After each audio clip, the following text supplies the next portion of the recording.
ایک زمانے میں یورپ کے باشندے جنوبی امریکہ کے لیے جایا کرتے تھے کہ وہاں زمین کھود کر اپنی قسمت آزمائی کریں، شاید کچھ مال و دولت مل جائے۔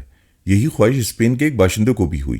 اس نے اپنے بڑے بھائی کو منصوبہ بتایا اور درخواست کی کہ آپ میرے ساتھ چلیں، جو دولت ہاتھ آئے گی اسے آدھا آدھا بانٹ لیں گے۔ بڑا بھائی بہت سمجھدار تھا، اس نے بات سن کر اور سمجھ کر کہا، اس میں کامیابی کی امید بہت کم ہے، لیکن چھوٹے بھائی پر جب اپنی بات کا کچھ اثر نہ دیکھا تو اس کا ساتھ دینے کے لیے تیار ہو گیا۔ اس نے کہا، میں تمہاری دولت میں حصے دار نہیں بننا چاہتا، میں تھوڑے سے نوکر، تھوڑا بہت سامان تم کو دے دوں گا، باقی تم جانو اور تمہارا کام۔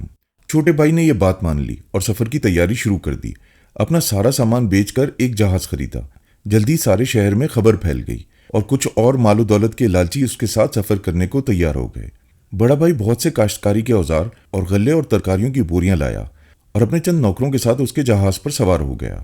چھوٹے بھائی کو یہ سارا کاٹ کباڑ دیکھ کر غصہ تو بہت آیا، مگر بڑے بھائی سے بات کر چکا تھا، اس لیے کچھ نہ کہہ سکا۔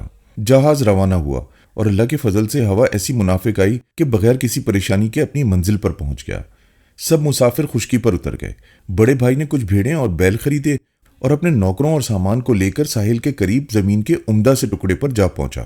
اس نے اپنے چھوٹے بھائی سے کہہ دیا، میں یہاں نہ تو رہنے آیا ہوں اور نہ دولت کا لالچ مجھے یہاں لایا ہے، میں تو صرف تمہارا ساتھ دینے کی وجہ سے یہاں آیا ہوں۔ جب تم سونا لے کر آؤ گے تو میں تمہارے ساتھ وطن واپس چلوں گا۔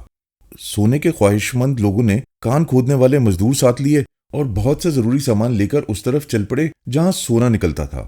سفر کے دوران چھوٹا بھائی بڑے بھائی کی ناسمجھی پر افسوس کر کے اپنے ساتھیوں سے کہنے لگا، دیکھو حضرت نے بیل اور بھیڑیں خریدی ہیں، پردیس میں آ کر کاشتکاری کا کھڑاک پھیلایا ہے، ہم دیکھو تو اپنا قیمتی وقت یوں ضائع کرنا پسند نہیں کرتے، اگر قسمت نے ساتھ دیا تو اتنا کمائیں گے کہ پشتوں تک کافی ہوگا۔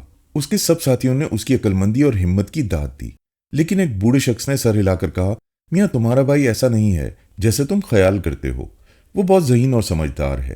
غرض یہ قافلہ دریاؤں کو پار کرتا، دشوار دروں سے گزرتا، سخت بارش اور تیز دھوپ کی تکلیف اٹھاتا، سونے کی تلاش میں مارا مارا پھرتا رہا۔ آخر اللہ کا کرنا ایسا ہوا کہ ایک جگہ انہیں سونا بڑی مقدار میں مل گیا۔ اس کامیابی نے ایسا خوش کیا کہ جس قدر تکلیفیں اٹھائی تھیں سب بھول گئے۔ کافی عرصے تک وہاں کام جاری رہا، لیکن غلے کا ذخیرہ تھوڑا تھا، اس لیے خوراک میں کمی پڑی اور غلہ بالکل ختم ہو گیا۔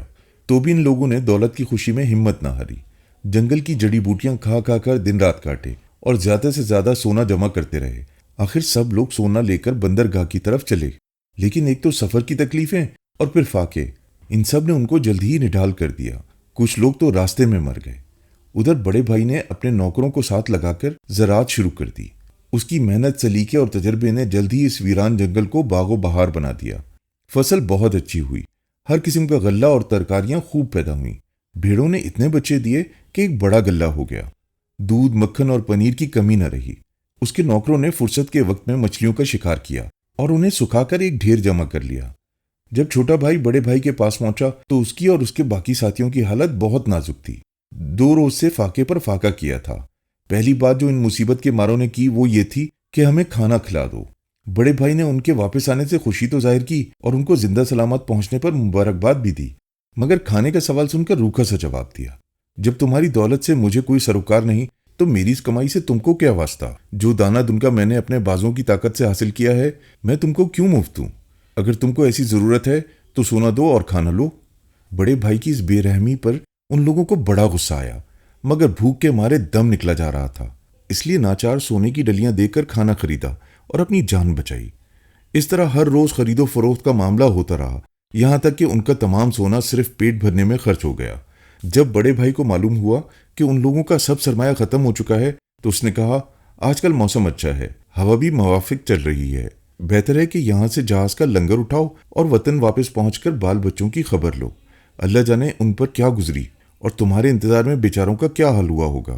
چھوٹے بھائی نے افسوس سے جواب دیا، جو کچھ اپنی جان کھپا کر ہم نے کمایا وہ تو سب کا سب آپ کی نظر کر چکے، اب خالی ہاتھ کیا جائیں اور اپنوں اور بیگانوں کو کیا منہ دکھائیں گے، اور تم جیسے سنگدل آدمی کے ساتھ جانے سے تو یہیں مر جانا بہتر ہے۔